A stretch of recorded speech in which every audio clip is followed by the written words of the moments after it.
Isa na naman pong sorpresa ang ginawa namin ngayon, sa tulong po nila Celine at ni Vince na nasa Dubai siya ngayon. Kung naalala po niyo yung kaibigan namin na na-diagnose ng breast cancer.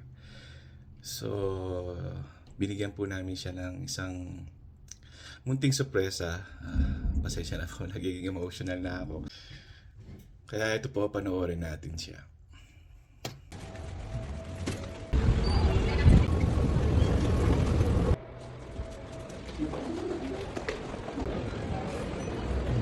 Ay,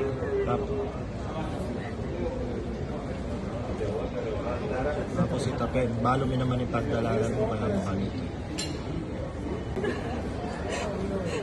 Salamat kayo.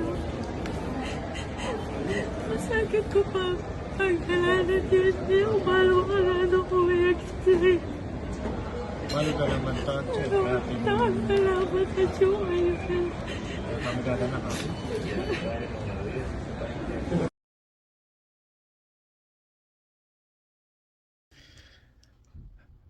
Yun po, gusto lang po namin ipakita na hindi po hadlang yung layo o distance nyo sa isa't isa para iparamdam o yung pagmamahal natin at suporta sa isang kaibigan o sa mahal natin sa buhay. Sana sa lahat po ng nakapanood na to, hanggat kaya natin at gumawa tayo ng paraan para iparamdam sa kanila.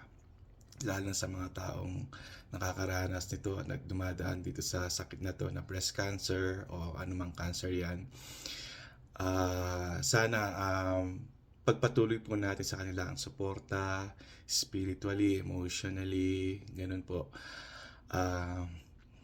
Kaya sa kapatid namin Lynn, kasama mo kami sa laban na to. Pagpapatuloy namin ang mga dasal para sa ikalagaling mo. Laban lang at alam kong kaya mo yan at sa tulong ng Panginoon. On behalf of my family, lalo na kay Shay, gusto niyang sabihin na mahal ka niya. Kasama ka niya sa laban na to. God bless.